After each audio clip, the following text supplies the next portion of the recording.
Hello दोस्तों, कैसे हैं आप सब। आज की हमारी कहानी है गलतफहमी। राम बाबू, आप दवा नहीं खाएंगे तो कैसे ठीक होंगे। अभी कितना कुछ करना है आपको। बेटे की शादी करनी है, पोते पोतियों के साथ खेलना है, इसीलिए दवाएं समय पर अवश्य खाएं। और हाँ, खुश रहने का प्रयास कीजिए। मुस्कुराते हुए डॉक्टर अग्निहोत्री ने राम बाबू को देखा और कमरे से बाहर निकल गए।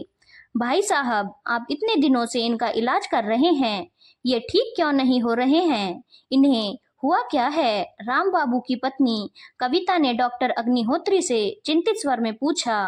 भाभी जी, एक डॉक्टर और उनका मित्र होने के नाते मैं राम बाबू का बेस्ट ट्रीटमेंट कर रहा हूँ, लेकिन उन्हें भी तो कोशिश करनी चाहिए। वैसे भी भाभी, हर बीमारी का इलाज सिर्फ दवा नहीं होती। आप समझ रही हैं ना कि मैं क्या कहना चाह रहा हूँ। कहते हुए डॉक्टर अग्निहोत्री ने एक गहरी नजर उन पर डाली। जी भाई साहब, कविता जी ने अपनी नजर नीची कर ली। राम बाबू 13 बरस के थे, तभी उनके पिता का देहांत हो गया था। उनकी माता जी ने बड़े कष्टों से उन्हें और उनसे 7 बरस छोटी बहन गौरी को पाला था। इंटर के बाद राम बाबू ने पढ़ाई छोड़ दी और अपनी माँ का सहारा बन गए।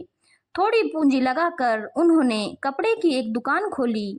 उनकी मेहनत और ईश्वर की कृपा से उनके काम में खूब बरकत होने लगी। गौरी में उनके प्राण बसते थे। उसको हल्की भी खरोच आ जाती तो वे परेशान हो जाते थे। गौरी भी अपने भाई पर जान छिड़कती थी।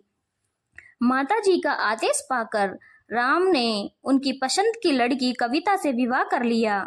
कविता सुलझे विचारों वाली सरल स्वभाव की लड़की थी। जल्दी ही सास ननद के साथ उसका तालमेल बैठ गया था।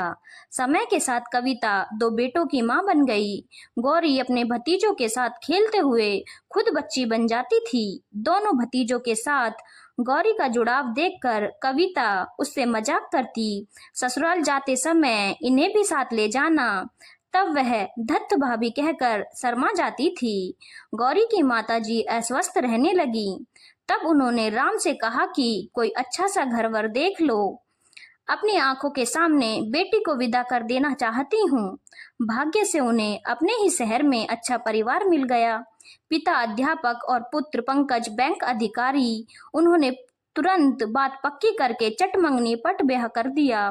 जिस बहन को देखे बिना मुंह में निवाला नहीं जाता था, उसे विदा करना राम बाबू के लिए बहुत कठिन था, परंतु समाज की रीति रिवाज तो निभाने ही पड़ते हैं। रोते हुए बहनोई को हाथ जोड़कर विनती किए थे कि मेरी नादान बहना से कोई भूल हो जाए तो माफ करना। शादी के बाद पहली रक्षाबंधन पर गौरी मायके आई हुई थी। तब राम बाबू ने बहन को बहुत उपहार दिए तो कविता के तेवर बदल गए। साल भर बाद गौरी गर्भवती हुई, तब राम बाबू ने उसकी गोद भराई पर जी भर के खर्चा किए। गौरी के बेटा होने पर उसके ससुराल वालों ने पार्टी दी। वहां जाने के लिए राम बाबू खरीदारी करने लगे। तब उनकी माताजी ने कहा, बेटा, भाई का फर्ज निभाने में अपने परिवार का कर्तव्य मत भूल जाना। तुम्हारे भी बच्चे अब सयाने हो रहे हैं, उनके बारे में सोच। गौरी के लिए तेरी जिम्मेदारी क्या माँ, एक ही तो बहन है। राम बाबू ने माँ की बात को अनदेखा कर दिया। अब कविता को ननद का आना खरने लगा। सास का लिहाज करके बोलती तो कुछ नहीं थी, लेकिन उसके हाव भाव से सास और गौरी को अंदेशा हो गया था। माताजी के देहांत के करीब 6 माह बाद जब गौरी मायके आई तो कविता ने उससे बात तक नहीं की, ना ही उसके बेटे को अपनी गोद में लिया। भाई भतीजों से मिलकर अगले दिन वह वापस जाने लगी थी। उसी रात भाई के कमरे से उसे आवाज सुनाई थी। भाभी कह रही थी कि सब बहन पर लुटा देंगे तो मेरे बच्चे क्या भीख मांगेंगे। राम बाबू बोले, तुम्हें या बच्चे को कोई कमी होने दी है हमने। मेरी माँ ठीक ही कहती थी कि तुम्हारी ननद भाई भाभी को कंगाल बना देगी। कविता, राम बाबू जोर से चीखे। फिर गौरी वहां नहीं रुकी। अगली सुबह जो गई तो फिर मायके कभी नहीं आई।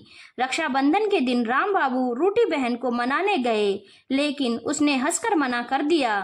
साल 2 साल बीतते चले गए, लेकिन एक ही शहर में रहते हुए भी राम बाबू बहन को देखने के लिए तरस गए थे। रक्षाबंधन पर जब वो जा नहीं पाती तो गौरी किसी के हाथ राखी और मिठाई भेज देती थी। उस दिन वो बहुत रोती और गौरी भी बहुत रोती। राम बाबू का बड़ा बेटा बीकॉम करके अपने पिता के काम को संभालने लगा था और छोटा आईटीआई दिल्ली से इंजीनियरिंग कर रहा था। अब उनका जी उचट हो गया था। अनमने से रहने लगे थे। पत्नी कारण पूछती पर वो कुछ जवाब नहीं देते। और फिर एक दिन उन्होंने बिस्तर पकड़ लिया। कम बोलते और खाने में आनाकानी करते। डॉक्टर अग्निहोत्री उनका इलाज कर रहे थे। कुछ दिनों में ही वो समझ गए कि राम बाबू का मर्ज क्या है। इसीलिए आज जब कविता जी ने प्रश्न किया तो उन्होंने कह दिया कि उन्हें दवा की नहीं बल्कि बहन की जरूरत है।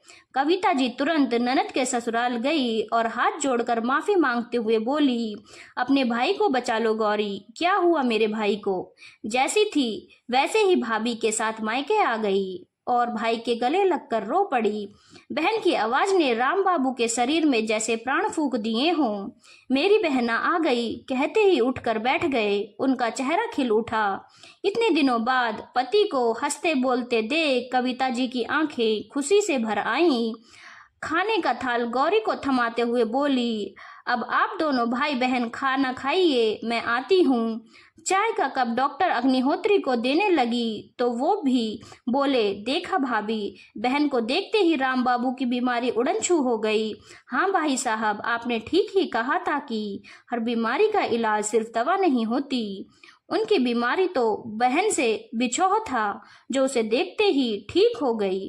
कहते हुए कविता जी भाई बहन के मिलाप को देखकर हौले हौले मुस्कुराने लगी।